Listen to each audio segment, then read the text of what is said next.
Buenos días y bienvenidos al Teatro de la Universidad de Puerto Rico. Soy Luis Aníbal Avilés, decano asociado de la Escuela de Derecho, y en representación de la decana Vivian Neptune Rivera, quien se encuentra en viaje oficial fuera de Puerto Rico, les doy la más cordial bienvenida a la conferencia magistral del profesor Joseph Stiglitz, laureado profesor de Economía de la Universidad de Columbia en Nueva York. Deseamos reconocer en este evento la presencia de los dignatarios y miembros del Gobierno de Puerto Rico, comenzando por el honorable Charlie Hernández, representante de la Cámara de Representantes, la señora jueza asociada del Tribunal Supremo, honorable Eliana Fiolmata, señor juez asociado del Tribunal Supremo, honorable Eric Kolthoff Caraballo, la señora secretaria de la Gobernación, la ingeniera Ingrid Vilá Biaggi, miembros de la rama judicial y de la rama ejecutiva del Estado Libre Asociado, presidente de la Junta de Gobierno de la Universidad de Puerto Rico, doctor Jorge Sánchez, presidente de la Universidad de Puerto Rico, doctor Uroyoan Walker Ramos, rectora interina del recinto de Río Piedras, doctora Ethel Ríos Orlandi, miembros de la Junta de Gobierno de la Universidad de Puerto Rico, pasado presidente de la Universidad de Puerto Rico, licenciado Antonio García Padilla, pasado presidenta interina de la Universidad de Puerto Rico, la doctora Celeste Freites, pasado rector del recinto de Río Piedras, el doctor Juan Fernández,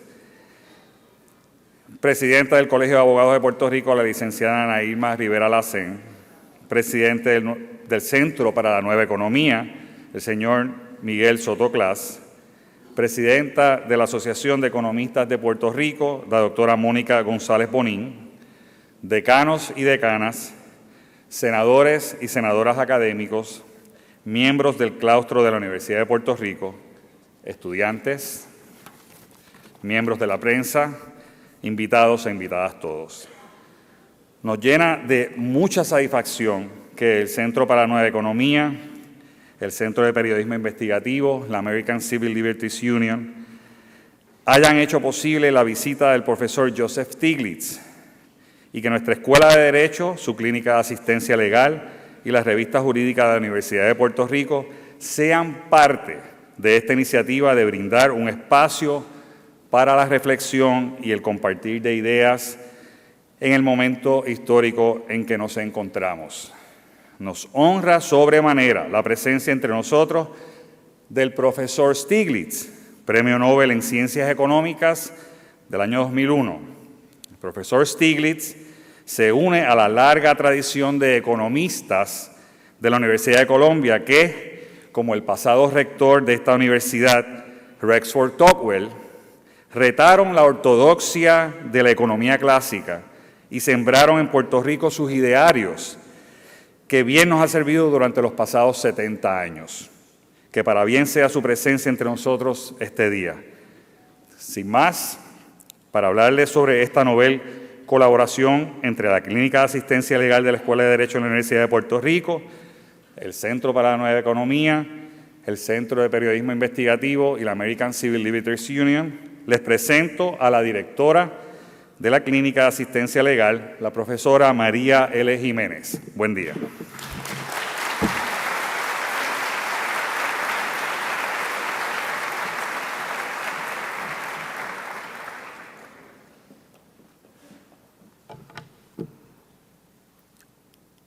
Buenos días a todos y todas.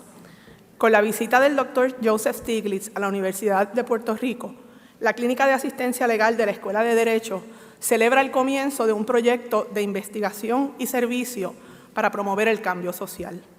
Bajo el liderato del Centro para una Nueva Economía y con la participación del capítulo de Puerto Rico de la American Civil Liberties Union y el Centro de Periodismo Investigativo, emprenderemos múltiples iniciativas dirigidas a fortalecer la capacidad cívica, promover la transparencia en la gestión gubernamental, procurar la equidad socioeconómica y facilitar el acceso a la justicia. Bajo la dirección del profesor Efrén Rivera Ramos, el proyecto cuenta con una importante aportación de Open Society Foundations que nos permitirá elaborar un plan de acción dirigido a lograr cambios sistémicos en la sociedad. Esta aportación requiere de la integración y contribución de otros aliados del sector no gubernamental, así como la colaboración de las 3 ramas de gobierno del país. La Clínica de Asistencia Legal asume esta responsabilidad con el compromiso que ha caracterizado una tradición de 62 años, ofreciendo orientación y representación legal a personas, grupos y comunidades que padecen las consecuencias de la desigualdad. Una desigualdad que muchas veces resulta del desbalance económico, pero también la desigualdad que padecen los que no carecen de recursos, pero son invisibilizados por políticas discriminatorias que les niegan el disfrute de su humanidad. La clínica estará a cargo de formular y ejecutar iniciativas cónsonas con el acceso a la justicia. A la vez, estará trabajando conjuntamente con las demás organizaciones en la consecución de los objetivos comunes que nos reúnen. Desde la Clínica de Asistencia Legal lo haremos como parte de una universidad que está y tiene que continuar estando al servicio del país. En consideración de todo lo anterior, la conferencia magistral que hoy presentamos, gracias al auspicio del Centro para una Nueva Economía, es un comienzo oportuno. Así, los invitamos a todos y todas a unirse a este gran esfuerzo con tal de propiciar el diálogo y articular nuevos espacios para atender las necesidades del país. Por último, debo señalarles que los ujieres han distribuido tarjetas que posteriormente serán recogidas según ustedes lo indiquen para aquellos que tengan a bien hacer preguntas a nuestro invitado, sujeto a las limitaciones de tiempo que impone la agenda del Dr. Stiglitz. Ahora, el profesor Efrén Rivera Ramos presentará a nuestro invitado. Muchas gracias.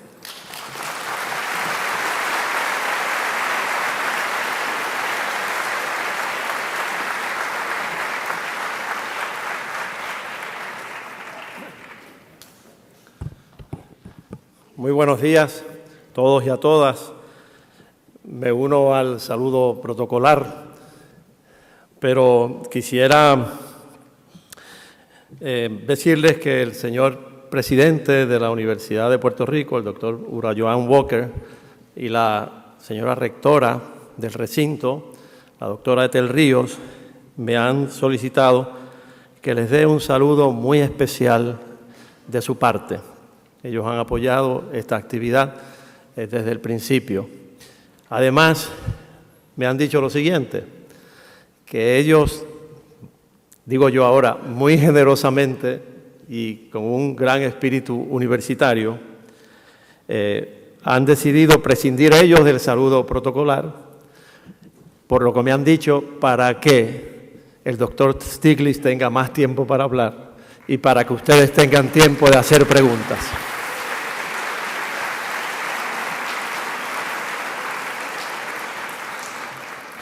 Paso ahora a la presentación.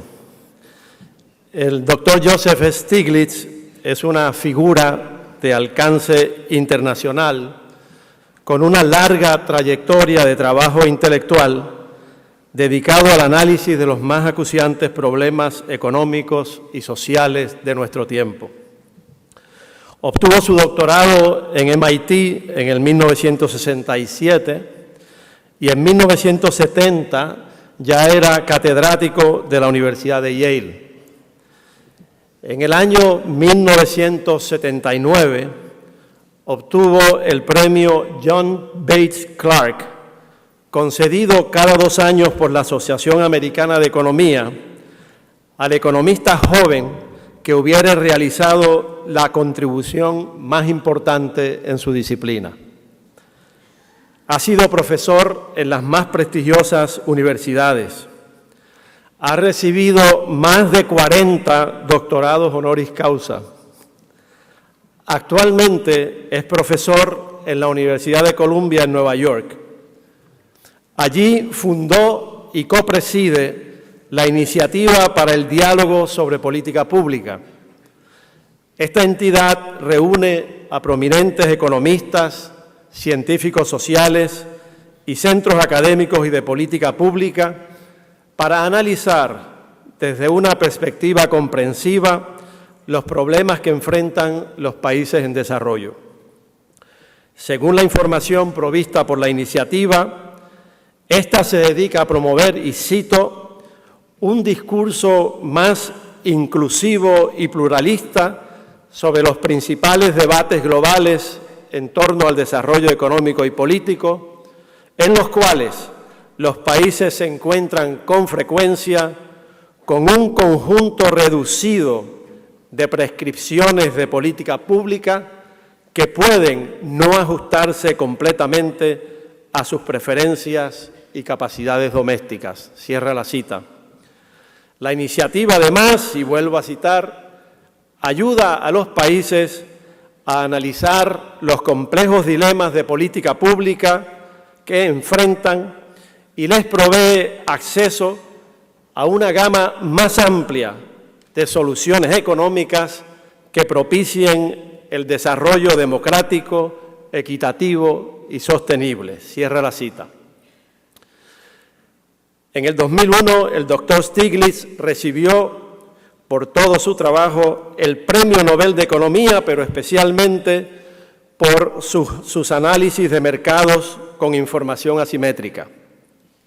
Fue también uno de los autores principales del informe de 1995 del Panel Intergubernamental sobre Cambio Climático, organismo creado por la Asamblea General de las Naciones Unidas, que en el 2007 compartió el Premio Nobel de la Paz con el exvicepresidente de los Estados Unidos, Al Gore. En 2011, la prensa mundial difundió la presencia y participación de Stiglitz en el primer Foro Social 15M, celebrado en Madrid en apoyo a las protestas de los indignados. Ese mismo año, la revista Time le incluyó entre las 100 personas más influyentes del mundo. En la actualidad preside la Asociación Internacional de Economía. Nuestro conferenciante invitado ha publicado un sinnúmero de libros de gran difusión internacional. Su libro Globalization and its Discontents del año 2002 ha sido traducido a 35 idiomas y ha vendido más de 1 millón de copias mundialmente. En el 2010 publicó el libro Free Fall, America, Free Markets and the Sinking of the World Economy, en el que analizó los orígenes de la Gran Recesión y predijo muchos de los sucesos de la crisis financiera y el colapso económico que hemos presenciado en años recientes. Su libro más reciente, The Price of Inequality, How Today's Divided Society Endangers Our Future, publicado en el 2012, va por su segunda edición y es el que le sirve de título a esta conferencia, El costo de la desigualdad. Se trata de una obra enjundiosa que analiza los efectos perturbadores de la desigualdad en el desarrollo, la democracia y el Estado de Derecho, entre otros aspectos de la economía y la política en la sociedad estadounidense. El mensaje, tanto como las credenciales excepcionales del mensajero, explican por qué la Clínica de Asistencia Legal de la Escuela de Derecho y la revista jurídica de la UPR aceptaron sin reparos la generosa oferta del Centro para una Nueva Economía de poner a nuestra disposición al doctor Stiglitz para que se dirigiera hoy a nosotros, los universitarios, sobre un tema de extrema pertinencia para nuestro país. Y sin más, aunque podría decir muchísimo más, dejo con ustedes al Premio Nobel de Economía, el doctor Joseph E. Stiglitz.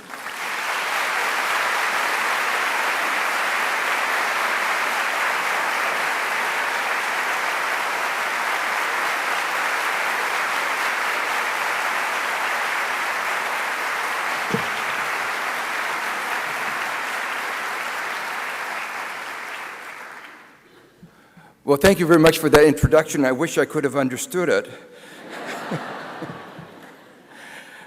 It's a real pleasure to be back here at the university.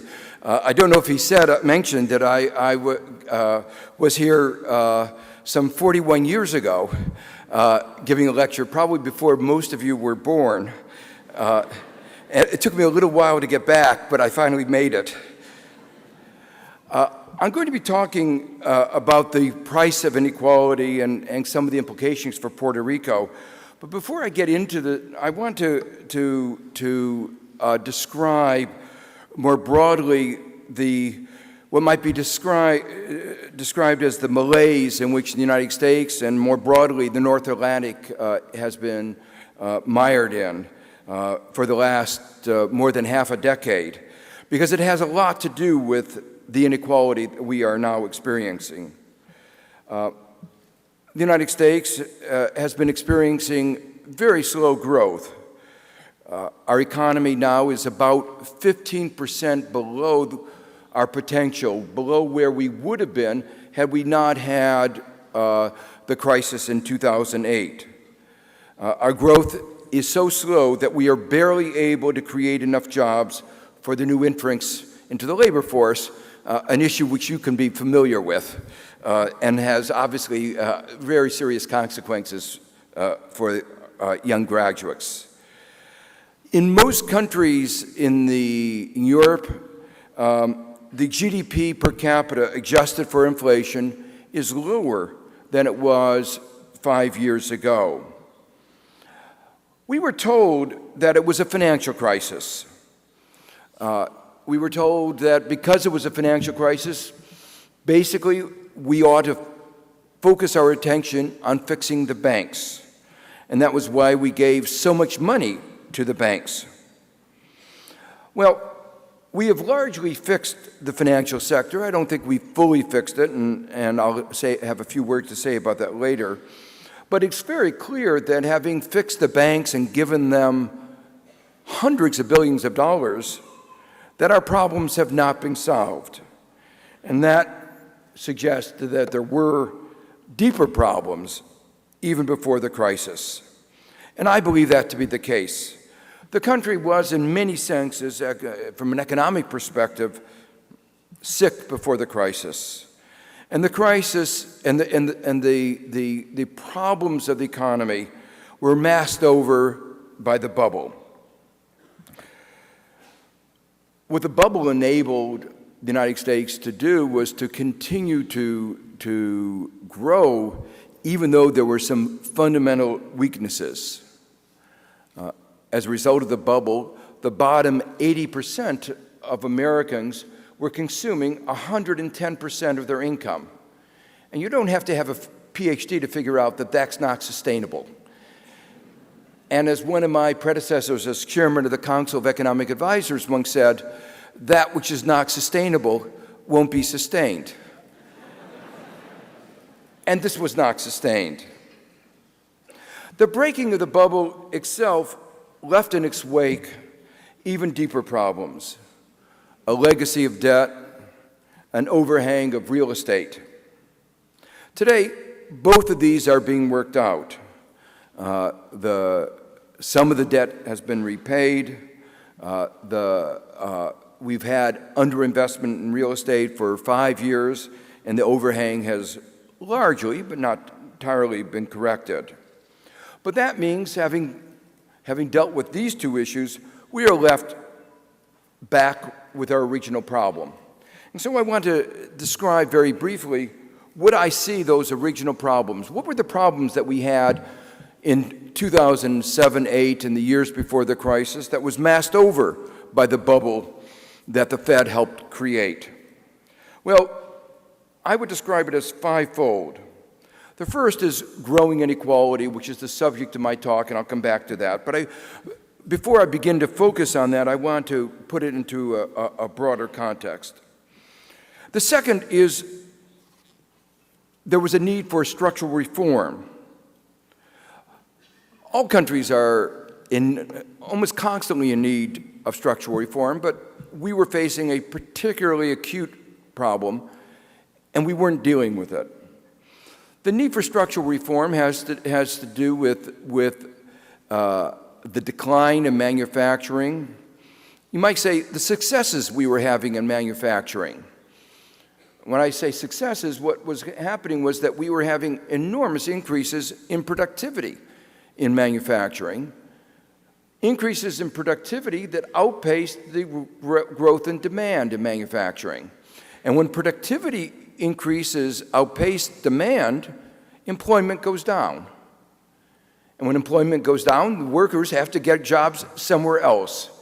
We had to restructure our economy. In a way, this issue was analogous to that which the country faced 80, 100 years ago when we moved from agriculture to manufacturing.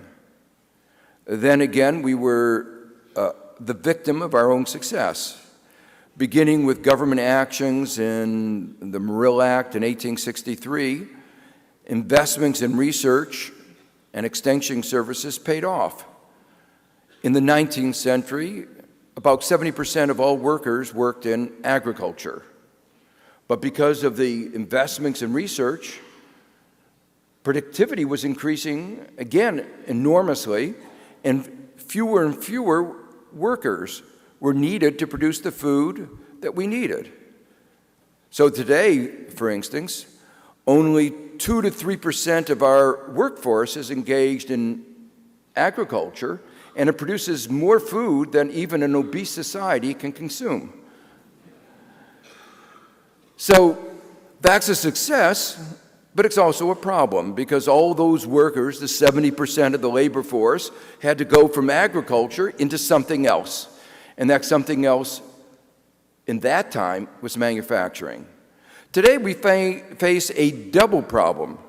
We have to move globally. Productivity in manufacturing has exceeded increases in demand, and that means globally manufacturing employment is going down.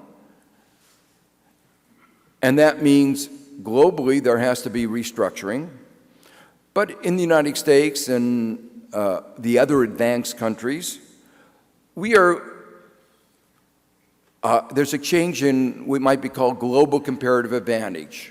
The growth of China, India, other countries has meant that a larger fraction of that global employment will occur outside of the United States.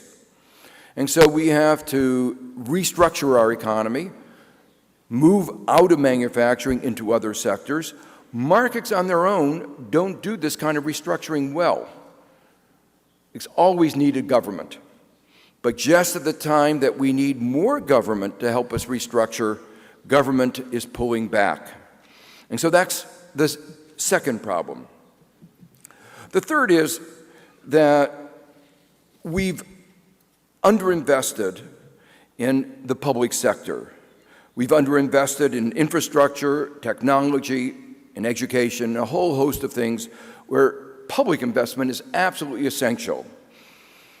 Any of you that visit New York City will understand what I mean when I say underinvestment in infrastructure.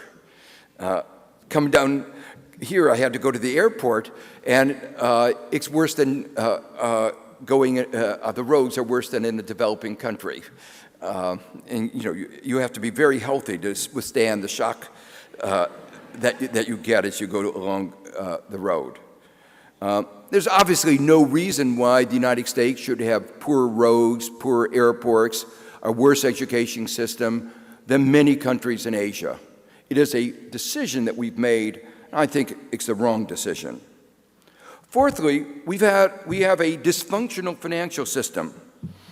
There are many symptoms of this dysfunctional financial system and many consequences.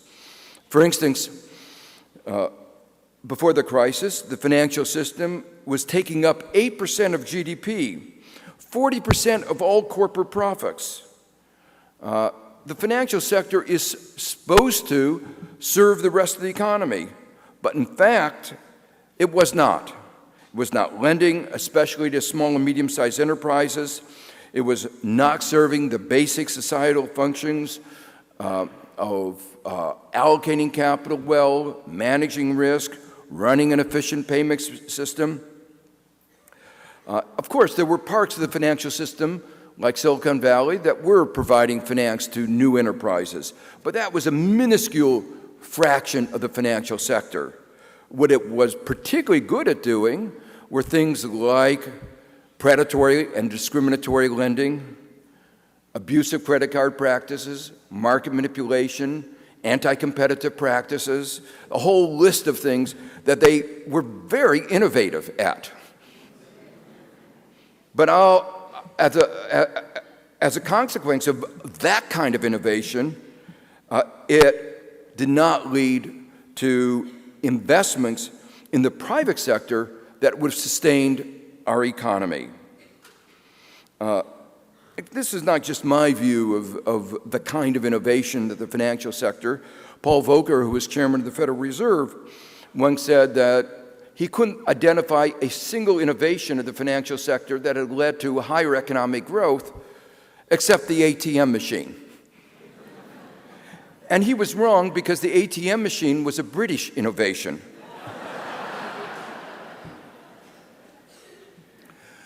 The fifth problem that we faced was a global economic system that was also dysfunctional, with large global imbalances. There was a great deal of worry before the crisis that a disorderly unwinding of these global imbalances would lead to financial instability.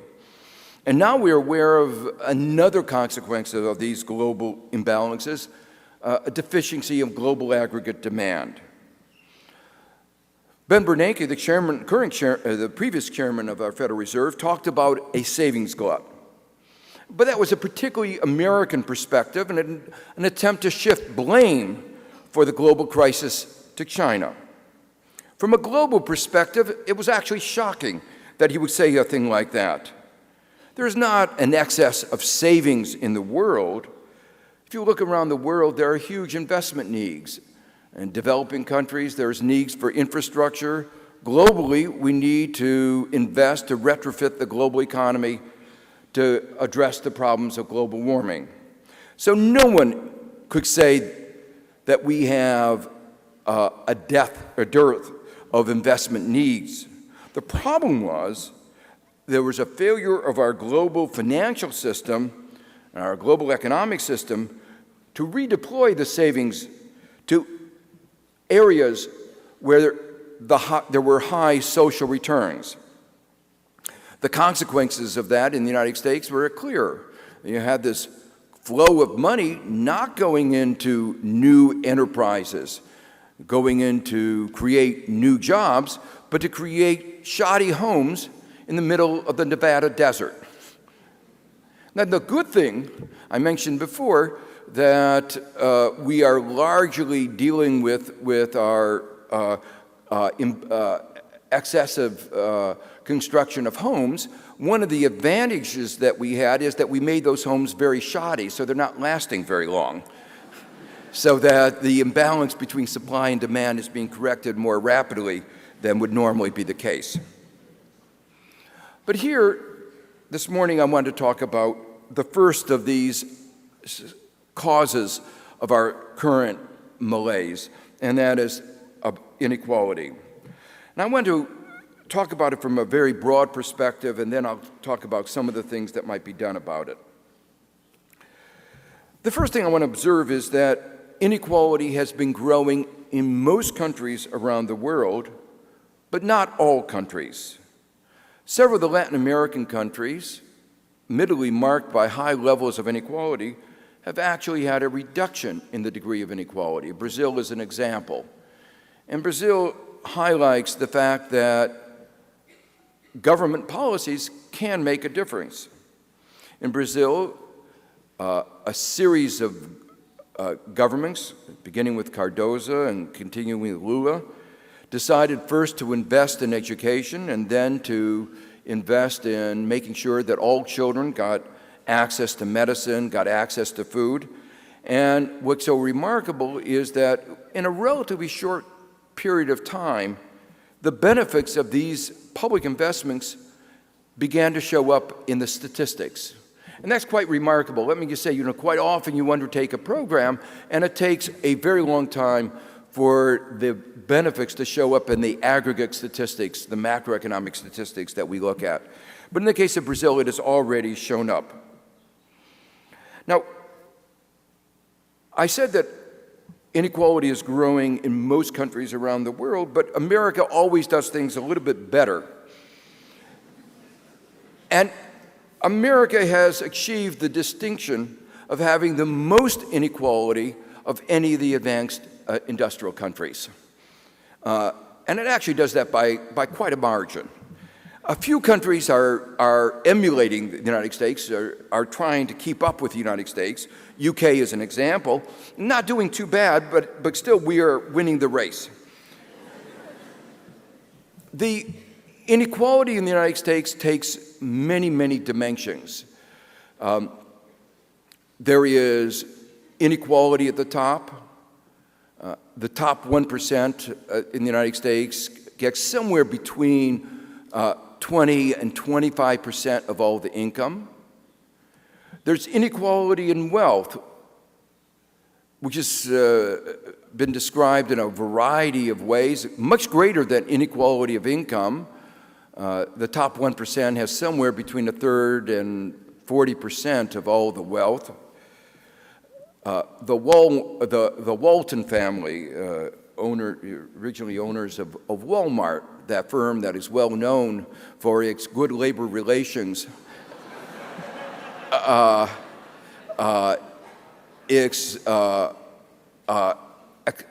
way it's excelled in corruption in Mexico, and its discriminatory practices. All these have resulted in that one family having as much wealth as the bottom 30% of America, which is testimony both to how much wealth there is at the top and how little wealth there is at the bottom.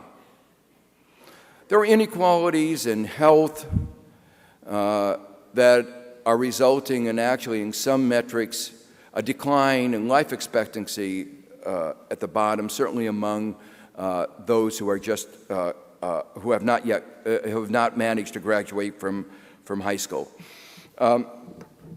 Probably the worst dimension of inequality, though, is inequality of opportunity. America has always defined itself and has been defined by others as a land of opportunity, the American dream. But we now know that that is a myth. And actually, it's been a myth for some time. America has less equality of opportunity than almost any of the other advanced countries, including old Europe, that we used to castigate as being ossified. But they were worried about their lack of opportunity in the aftermath of World War II, and so they did something about it. And so in virtually all those countries, there is more opportunity than there is in the United States. And what do I mean by that? Well, of course, we all know stories of people who make it from the bottom to the top, and many of us know people who've made that transition. Newspapers write about these kinds of success stories all the time. But that's exactly the point. Newspapers don't write about dogs that bite people, they write about people that bite dogs. And the reason that newspapers write about the stories of people that make it from the bottom to the top is that it's so unusual. And so when economists or social scientists talk about equality of opportunity, they don't mean stories, they don't mean anecdotes, they mean statistics.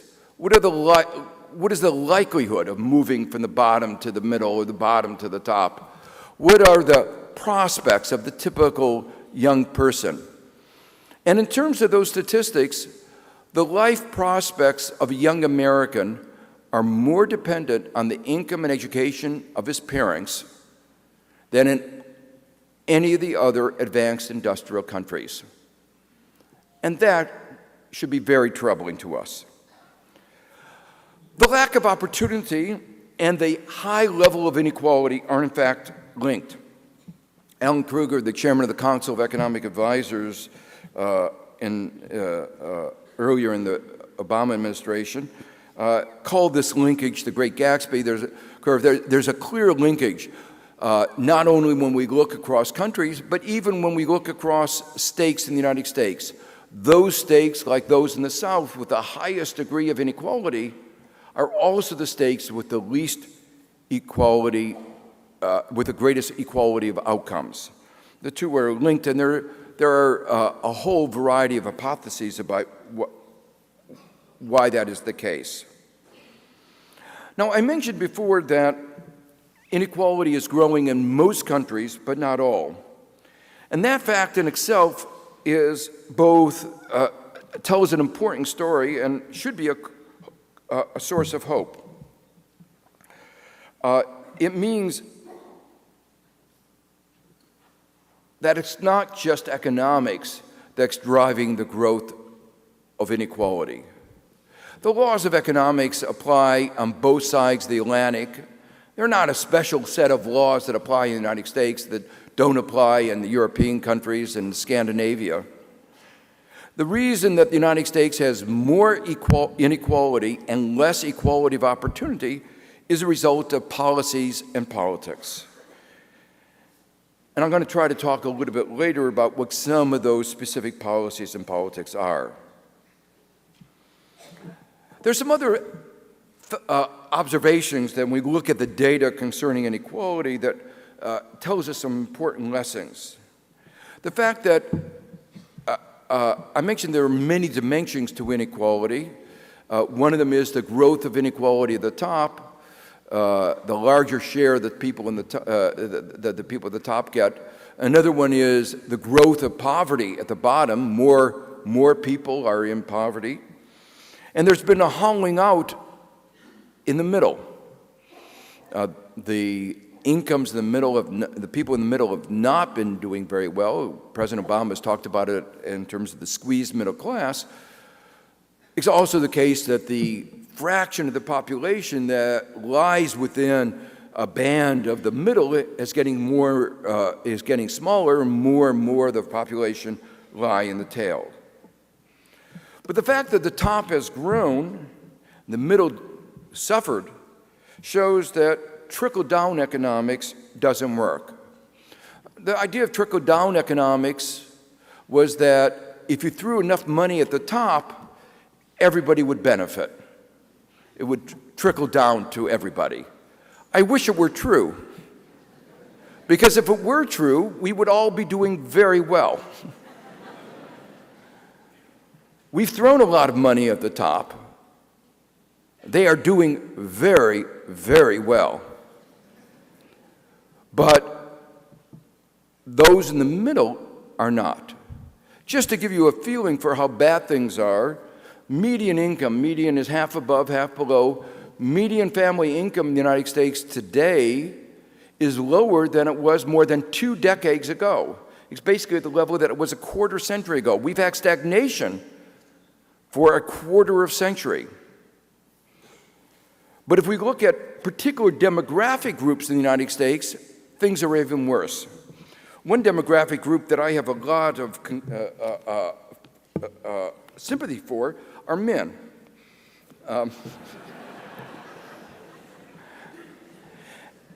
And in those terms, median income of a full-time male worker in the United States is lower than it was 40 years ago.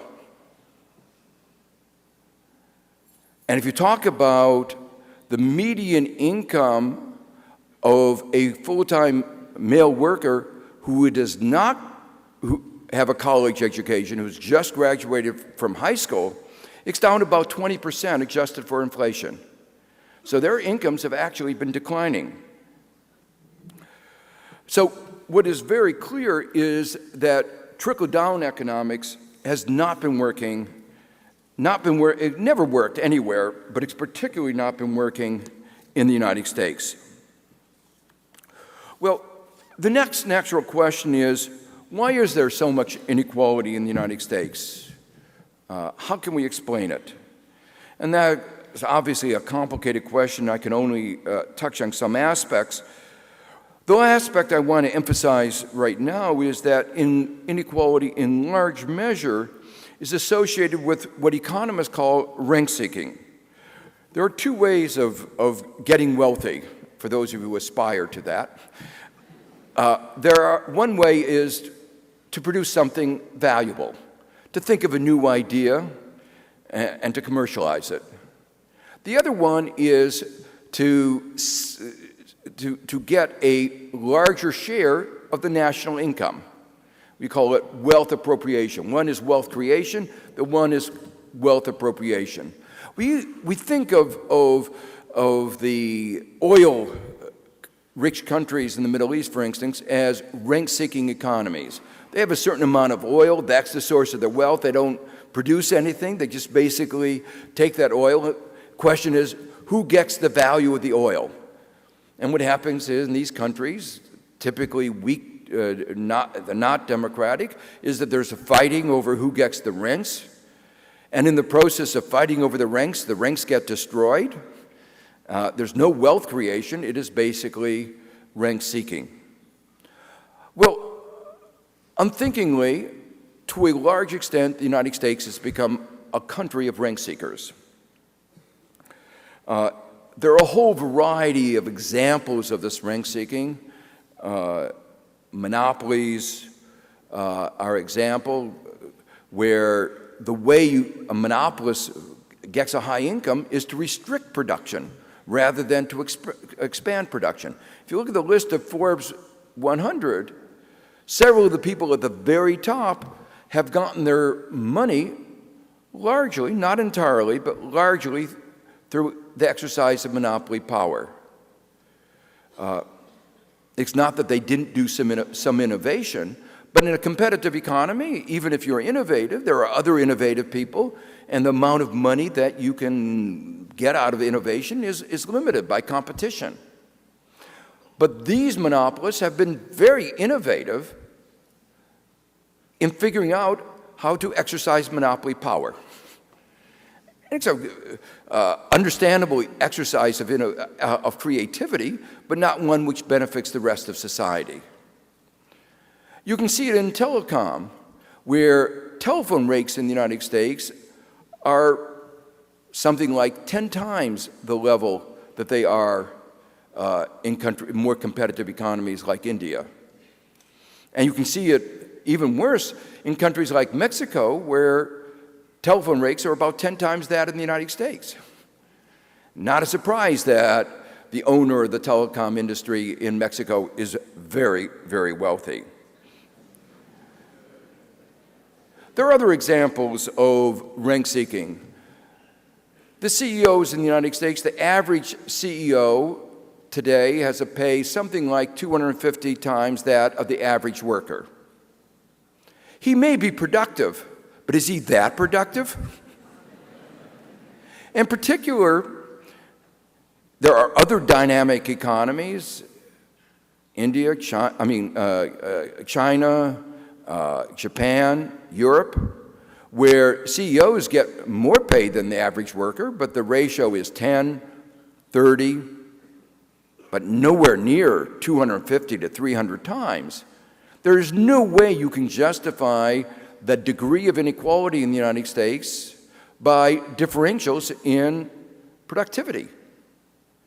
It's simply that there are deficiencies in our corporate governance laws that give them the scope to take a larger share of the corporate income and divert it to their own interest, saying that as a consequence, they don't have money to invest in the company.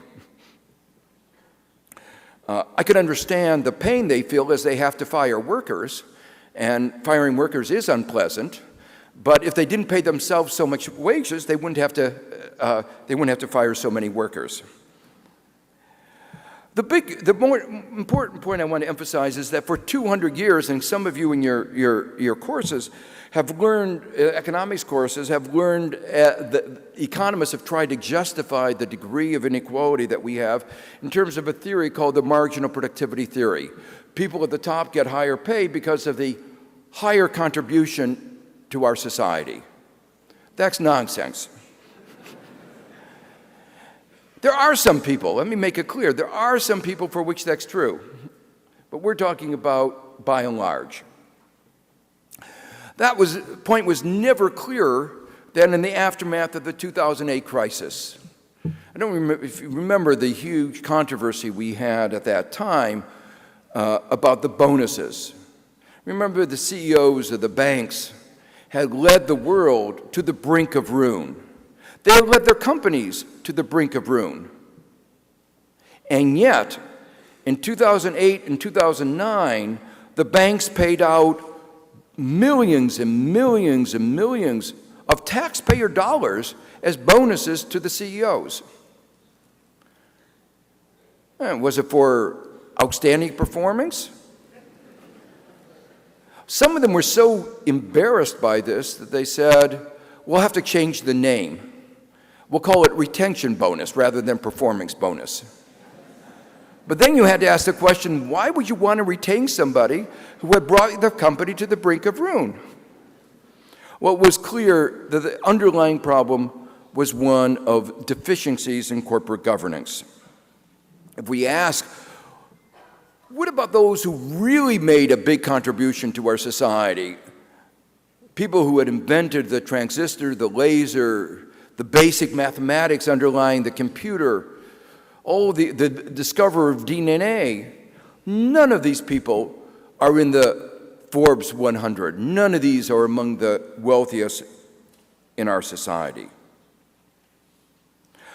I want to come now to what I view as the most important part of inequality in the United States, and that really is the title of my book, The Price of Inequality. I believe that we are paying a very large price, a very large economic price, for the high level of inequality that we have. I think there's a strong moral issue about inequality. I think inequality has severe political and social consequences that I'll talk about in a minute. But I actually think that there's also a large economic price. It used to be said that by some people on the right, yes, we understand inequality is not such a good thing. But if we do anything about it, we'll kill the goose that lays the golden egg. We'll have to give up growth. We'll give up efficiency. We'll pay a high price to get rid of inequality. In other words, they talk about there being a trade-off between growth and equality. And we now know that that's wrong. We can actually have a stronger economy and a more equal society. Even traditionally conservative institutions like the IMF have today recognized that the extent to which inequality has increased in the United States and the form of inequality has been associated with, led to instability and lower economic growth. Let me just mention some of the causal mechanisms, some of the mechanisms through which this occurs. The first I've already talked about, which is we have a distorted economy. I talked about how rent-seeking is a major source of inequality, and rent-seeking weakens the economy. So that's one example. At the bottom, some of the inequality is a result of discrimination, and that too weakens our economy. A second aspect of why inequality weakens our economy is related to what I talked about again earlier, inequality of opportunity. Inequality of opportunity, particularly that related to equality of opportunity of education, means that those who made the mistake of choosing the wrong parents are not going to live up to their potential. That we are wasting our most valuable resource, our human resources. The third reason that we are paying a large economic price is that societies in which there are large divides typically are reluctant to make the necessary investments in the public sector. I talked before about one of the key problems facing the United States is that we've underinvested in infrastructure, education, technology. And that's a common problem with divided societies. A reason can be clear to understand. First, those in the 1%, as we call it in the United States, those in the 1% don't need public education. They don't need public transportation. They don't need public parks. They don't need all the things that make all these public investments that are so important to making our society function. Moreover, they worry that a strong government might use some of its powers to make those at the top pay their fair share. You know, we recently had an election in which one of the candidates was for the president of the United States, a very wealthy man, admitted to paying only less than 15% of his income in taxes. And that was because we have a tax law that taxes speculators at a lower rate than it taxes those who work for a living. That kind of tax structure distorts our economy, leads to more speculation and more instability. But another aspect of what was going on was that he was keeping his money in the Cayman Islands. Now, people don't keep, you know, I have a great deal of appreciation, I'm sure you do, for warm tropical climates. But it's perfectly clear that he wasn't keeping his money in the Cayman Islands because money grows faster in the sunshine. Quite the contrary, it was because of the lack of transparency, the lack of sunshine in the Cayman Islands, that money may grow faster. So the point is that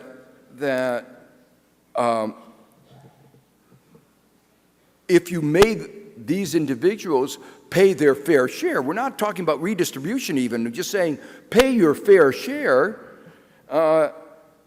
their income might go, after taxes, might go down. So these individuals want a weak public sector, but the consequence is that we all pay, and even the 1% pays a high price because of the lack of investment in infrastructure, technology, and education. And finally, inequality weakens aggregate demand. Those at the top save a significant fraction of their income, or to put it another way, I mentioned before that those at the bottom, before the crisis, were spending 110% of their income. Well, even when we have a financial system that's working, they'll only be spending roughly 100% of their income. But spending 100% of their income is still more than those who spend much less than 100% of their income. And so when you move money from the bottom of the pyramid to the top, total demand goes down, unless you do something to offset that. And what we did to offset that before 2008 was to create a bubble. That was not a long-term solution. The long-term solution is to deal with the problem, the underlying problem of inequality. So the overall point I want to emphasize is that we are paying a large economic price. I said that there is not only an economic price, but also a political price, that it does undermine our democracy. And that's becoming even worse in recent years. If we look at how our economy works, it's very sensitive to the rules of the game. Every law, regulation affects both the efficiency of the economy, but also inequality. For instance, we have a bankruptcy law in the United States that helps distort our economy. Bankruptcy law seems like arcane, but bankruptcy law says if a borrower can't pay what is owed, who gets first claim? And those rules of the game have a big effect on the structure of the government. Now, in most humane societies, there's a clear rule who gets first claim. Those who've worked get paid first. After all, you know, they're dependent on their wages. They've given their labor. It can't be taken back. So they're given first claim, and then other claimants come after that. The United States is an exception. Who did we give first claimant? Without anybody having a good public debate about this? It was the banks and their derivatives. Those risky products, remember the CDSs that were the basis of the collapse of AIG that required a $180 billion bailout from the federal government? Well, the reason we had so many derivatives is that we had a bankruptcy law that said they were the first claimants. We encouraged them. That was part of America's industrial policy to create an overbloated financial sector. Well, the reason I'm emphasizing that is that these rules of the game come out of the political process. The rules of the game in themselves in politics are part of the political process. So we have a Supreme Court that said corporations are people. It's a novel idea.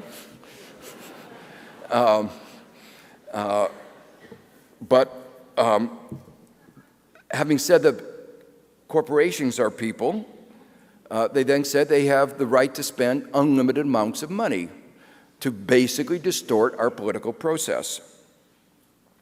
So the result of that is that we have a system where high economic inequality translates into high political inequality, and high political inequality translates into even higher economic inequality. We are in the midst of a vicious political circle, undermining our democracy, dividing our society, moving us closer and closer to a regime that is not described well by one person, one vote, but more by $1, one vote. I now want to come to the critical issue of what are the policies that can deal with these problems? What can we do? There's no silver bullet. A problem that has been long festering for more than 3 decades won't be dealt with quickly. I can encourage all of you to buy my book and read. In the last chapter, I set out a comprehensive agenda, 21 different ideas that would make, I think, a significant dent in the degree of inequality. Here I want to focus on 3 sets of policies. Policies that I think are of particularly relevance to Puerto Rico. The first is full employment. It's the most important policy. And the good news is that at last we have a Fed headed by a former student of mine that is beginning to understand the importance of full employment and moving from inflation targeting to employment targeting. But unfortunately, not everyone in Congress, and certainly none of the people in the rating agencies, understand this. I'm not sure that they really care. There's been a lot of talk about austerity in Europe and the adverse effect of austerity, how it's a vicious cycle, making the economy weaker, leading to lower tax revenues, not even succeeding in improving the fiscal position of the countries, at least as much as they had hoped. But unbeknownst, the U.S. has been experiencing a mild version of this austerity. Today we have in the United States about 500,000 fewer public sector employees than we had before the crisis. Well, if we had a normal expansion of our public sector employees, we would have something like 2 million more public sector employees. There's a shortfall, in other words, of about 2.5 million. And this, of course, is lowering demand, increasing unemployment. And all of this hurts those at the bottom and in the middle thrice over. They're hurt directly by the unemployment, but they're also hurt indirectly by the downward pressure on wages. And finally, they're hurt by the cutbacks in public service. The adverse effects of this kind of austerity can again be seen by the statistics. I mentioned how bad inequality is in the United States. That was true before the crisis, but since the crisis, things have by and large gotten much worse. And there's one statistic that epitomizes how bad things have gotten. Since 2009, period 2009 to 2012, the most recent year we have the data, 95% of the gains that have occurred in the United States in our so-called recovery have gone to the upper 1%. And that means the 99% don't know about a so-called recovery. When you talk about recovery, they laugh. They believe the government is manipulating data. It's not. It's just that there's no recovery for most Americans. So to me, the most important policy for dealing with the problem of inequality is making sure that we have a job for everyone who wants. We are nowhere near that today. The unemployment statistics in the United States distorts the magnitude of the problems that the country faces. The second issue has to do with education. I talked again before about the lack of opportunity in the United States, and the main reason for this is a reduction in educational opportunity. Tuition, things have gotten, again, much worse since the crisis. Tuition has been soaring, partly as a result of cutbacks in state aid to state universities. Meanwhile, as I described before, wages of the typical family are going down. So costs are going up, wages are going down, making education less and less affordable. The only way that most people can afford the college education that they recognize they need is by borrowing. And today, student debt in the United States exceeds credit card debt. Student debt in the United States is over $1 trillion and is beginning to have a macroeconomic effect on the United States. It's a key failure. We aren't doing anything to ensure educational opportunity. Other countries have figured out how to deal with the problem. Australia, for instance, has an expansive program called income contingent loans to make sure that educational opportunity is available for every citizen in their country, regardless of the income of their parents, and without saddling young people with a burden that is beyond their ability. What they pay back is related to their future income.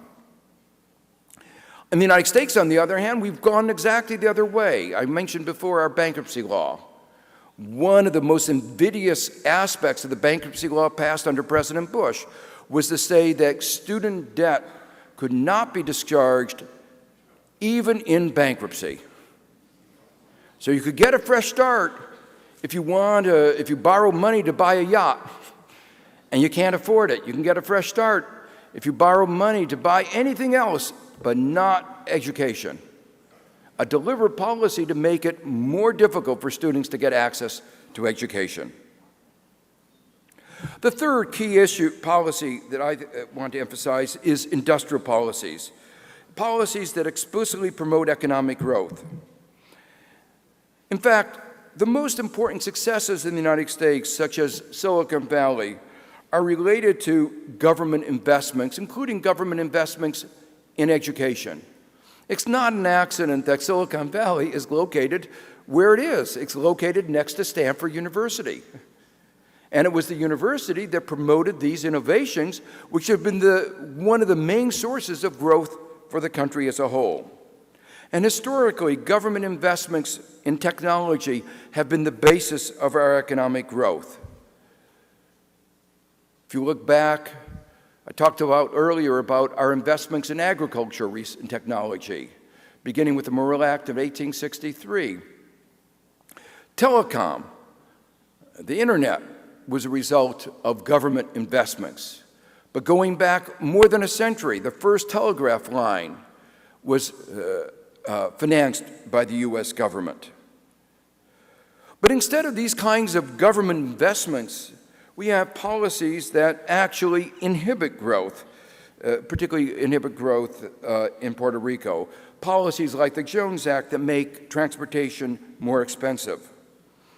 There was a policy here in Puerto Rico, but it was not well designed for the future. It encouraged a pharmaceutical industry to come here, but didn't lead to the creation of a dynamic learning society that I'm going to be talking about this afternoon.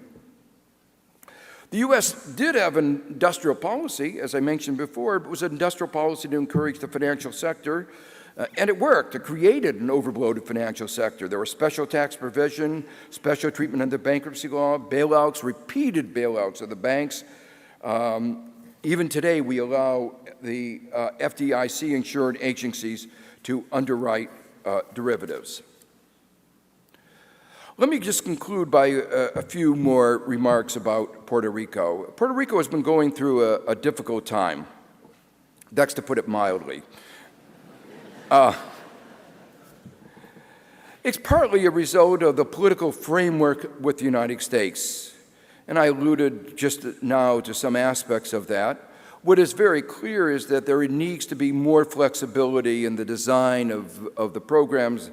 The Jones Act is not only hurting Puerto Rico, it hurts Hawaii, it hurts many other parts. Very high cost per job created. I think that it's important for Puerto Rico to make clear demands to the United States for what is needed. And when we talk about what is needed, one needs to focus both on the demand side and on the supply side, and there's a debate about both of those factors, and I'll mention very briefly a few of those. But I think one can make not only the point that there is a moral argument for the United States to do the right thing, but there's also an argument that can be made that it's in its own economic interest. I've been engaged a lot in a set of issues that are somewhat different, but in some ways parallel, and that is those related to the EU, and a particular country within the EU that's having some difficulties as well, called Greece. Europe always makes the United States feel good because we realize that things could be worse. And maybe that experience should also make Puerto Rico feel good, because Greece's declining GDP has been about twice that of Puerto Rico's. It's down about 25% adjusted for inflation, and their unemployment rate now is twice that of Puerto Rico. It's over 25%. Youth unemployment is over 60%, and it's been that way since 2008. Greece, Spain, these countries are in depression. They're worse than the Great Depression. And it has, again, to do with some of the relationships, the rules of the game that relate each of the countries to the EU. When the crisis broke out, beginning of 2010, I remember I was in Greece and I gave a lecture in which I said I hoped that Germany and the rest of the EU would do the right thing, and that it was the interest of Germany and the rest of Europe to do the right thing, that if they didn't do that, it would cost them a lot. And that has proven to be the case already. They still haven't done what they needed to do. They've been giving just the bare amount of assistance that they need. The country has, country, as I say, has remained in deep depression. They're celebrating the fact that the depression isn't getting deeper, but not getting deeper is not getting better. And there is no light at the end of this tunnel, no hope that they will get out of the depression, that per capita income return back to where it was anytime soon, that the unemployment rate will return to normal anytime soon. And meanwhile, all the talented young people are leaving the country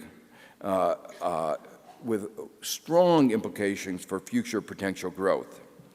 Well, I think similar arguments can be made for the United States, that it would be in the United States' interest to develop a better framework And that, for instance, on the supply side would include a redesign of the transfer programs to provide better incentives. But there is also a need both on demand and on the supply side. While it's important for Puerto Rico to articulate what I think is a comprehensive set of demands on the United States of what kinds of changes in the economic structure would facilitate growth and the end of this kind of recession in Puerto Rico, there are policies that, even within the current framework, I think Puerto Rico could undertake that would improve its situation. Again, what is needed is a comprehensive agenda, and I obviously in these few minutes don't have time to go through it all. But what I want to emphasize is that there are both advantages and disadvantages of each of the aspects. For instance, in the discussion with Greece, one of the real problems with Greece is the fixed exchange rate. When the euro was formulated, people said it was not an optimal currency area. Bringing countries that are markedly different together is a recipe for disaster. And it was a recipe for disaster. They had that. But on the other hand, a fixed exchange rate has some advantages in bringing greater exchange rate stability, which is important for many kinds of enterprises. But the lack of exchange rate flexibility necessitates designing policies that offset that problem.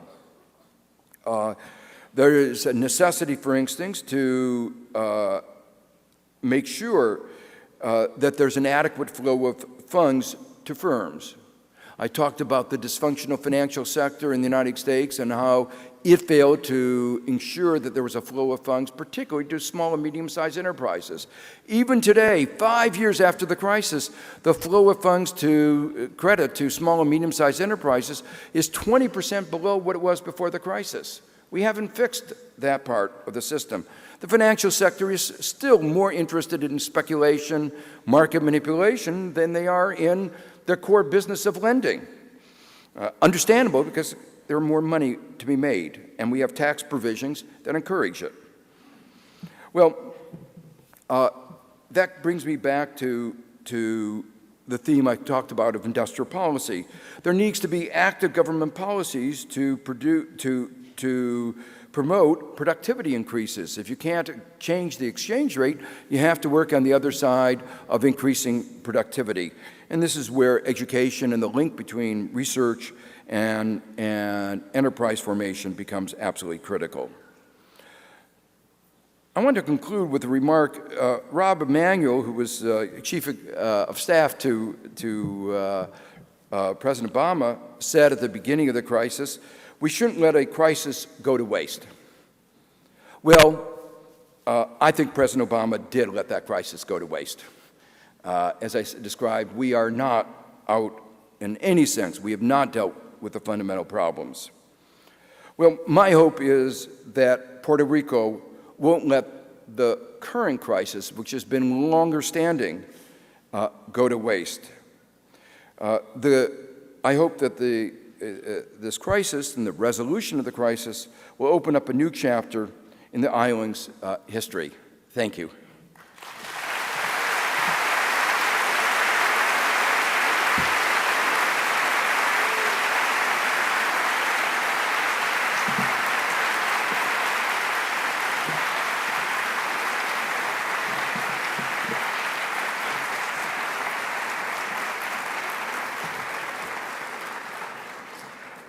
Thank you, Professor Stiglitz.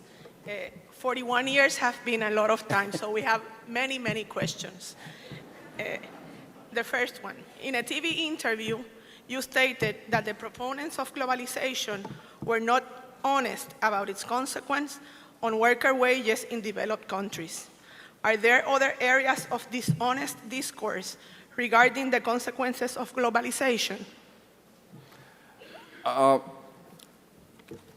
Yeah, globalization has been a big benefit to some parts of the global economy, in those parts of the global economy that have managed it well, but there's a high cost. And we often don't think about the distributive consequences of various provisions. So let me just give a couple examples. First, on the success side, I don't think China nor India would have succeeded without globalization. China's been able to export enormously. India has successes in a whole variety of high-tech sectors that have been the basis of its economic growth. But both of those countries, huge countries, more than 2 billion people together, were very good in managing globalization. They didn't follow the ideology. For instance, neither of the countries opened up their markets to the unfettered flows of short-term capital, which can rush in and rush out. So they tried to regulate their economy. They never bought into the doctrine that the United States would try to sell all over the world, that financial markets should be deregulated. They understood that you needed strong regulation. Well, right now, the United States is engaged in discussions about TPP, the Trans-Pacific Partnership, and another trade agreement with the across the Atlantic. And there has not been a full and open discussion of the consequences. In a way, let me go back to one of the themes associated with Puerto Rico. One of the big issues in any regional trade agreement, and these are not global trade agreements, but they're regional trade agreements. One of the consequences, one of the issues that's always debated is to what extent is there trade creation versus trade diversion? When you lower some barriers and you don't lower others, then trade goes through the more advantageous and is diverted from other sources. Well, that's been one of the problems that Puerto Rico has faced, is that the advantages that Puerto Rico had in having free trade with the United States have diminished with NAFTA, for instance, that we're celebrating the 20th anniversary. And some of those advantages will be diminished further with TPP and the transatlantic. And that means that one has to be more careful in the design of policies that will affect Puerto Rico, because the advantages are being offset, and then one has to think about what are the disadvantages. One of the real, and I like the question, because one of the real criticisms of these two discussions going on now on globalization, on the Trans-Pacific Partnership and the transatlantic one, is that they are not open. The U.S. trade representative has been willing to share the negotiating position of the U.S. with corporations, but not with the rest of society. So we don't know fully what the U.S. is asking.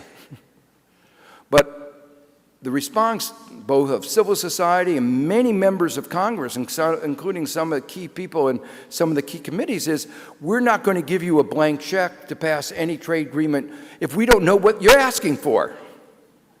So to give you just one example of what is rumored, and we have some idea, because the wonderful thing about it, our society, is that things leak. And even if the NSA doesn't get it, we'll get it through other sources. So one of the most invidious provisions is that the U.S. wants to make sure that other countries are fully open to American cigarette producers so that they can sell these products which kill. We think that any agreement, any restriction on health is a trade restriction, even if we have those restrictions to protect ourselves. And in many countries around the world, what that reminds them of is the first trade opening gesture. The first measure, you might say, in globalization was when the European powers, supported by the United States, engaged in a war to make sure that people kept their markets open.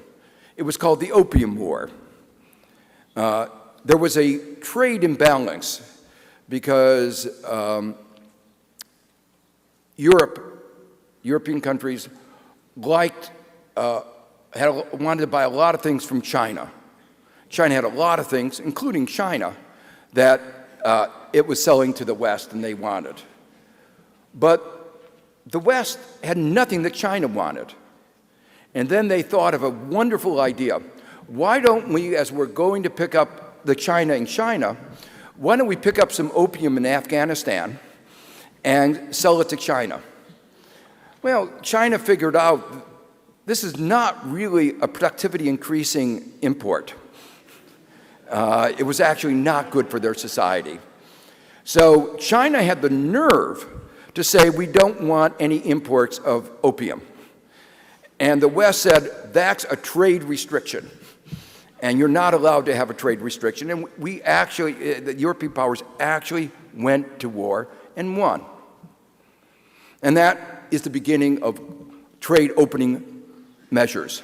And the United States, keeping consistent with this spirit, is now insisting that countries keep their markets open to death-causing cigarettes. I hope none of you smoke. So anyway, that's the kind of provision that is being hidden in these trade agreements. We don't know about it. We need a more transparent discussion. I think if there is a more transparent discussion, some of these provisions won't be continued in these agreements. Thank you.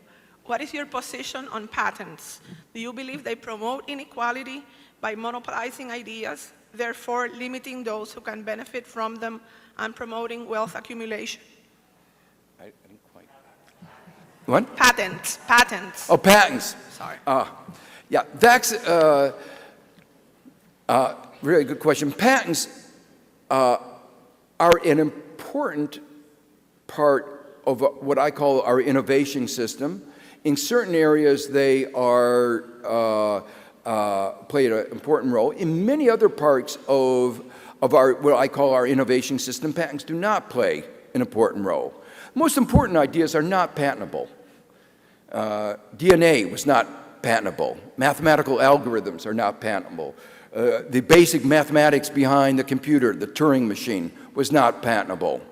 So basic research is not patentable, and it's a good thing it's not patentable, because if it were, it would restrict the flow of knowledge.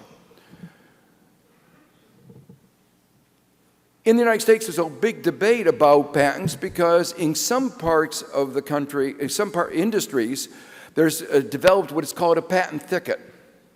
Whenever anybody gets a good product, it gets sued. And there are hundreds of thousands of patents every year, and if you spent your time reading all the patents, you wouldn't have any time to do research.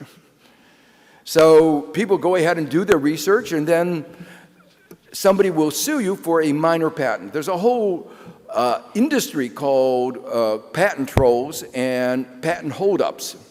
So, for instance, I was involved a year ago in a suit where there was a small company that sued Intel for patent infringement and tried, the way Intel, it's an American company, makes the basic wafers that go into all the chips in the United States, but then ships them to Asia to be put in the chips and then brings them back in the United States.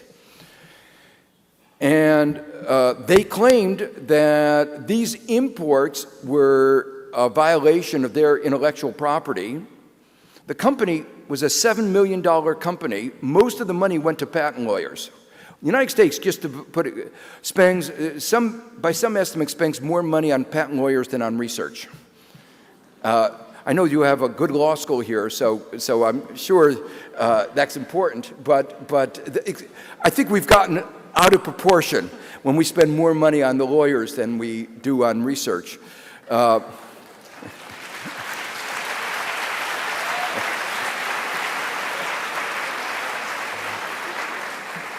So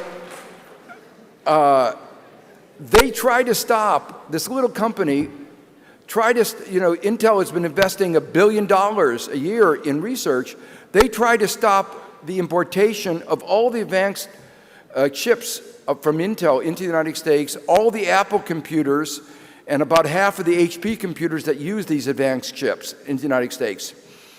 And I was asked to testify on a limited issue. I wasn't asked involved in the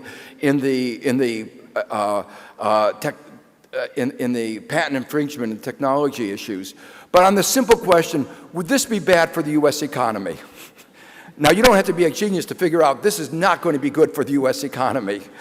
And eventually, but in our legal framework, there's a special provision that if it's against the public interest, that you can override this provision.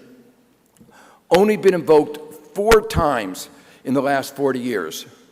And we got them to say, yes, this would be bad for the U.S. economy now.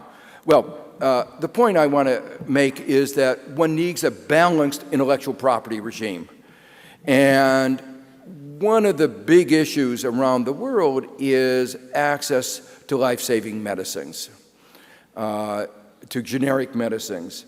And one of the real questions, for instance, in India they faced was that one of the drug companies went through the life of the patent, usual normal life, 17, 20 years, but then wanted to engage in a process of what is called evergreening, extending the patent. And there are a whole set of ways by which you can make little perturbations that can extend the patent life for another 17, 20 years.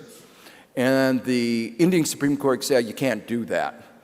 And so that's an example of unbound, that I think India did the right thing. Their Supreme Court did the right thing.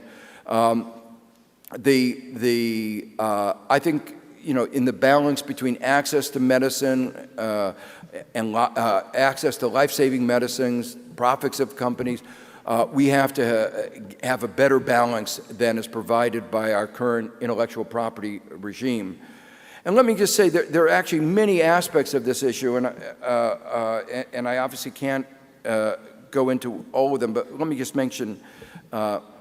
In the case of medicines, a large part of the cost that's attributed to research actually has to do with testing.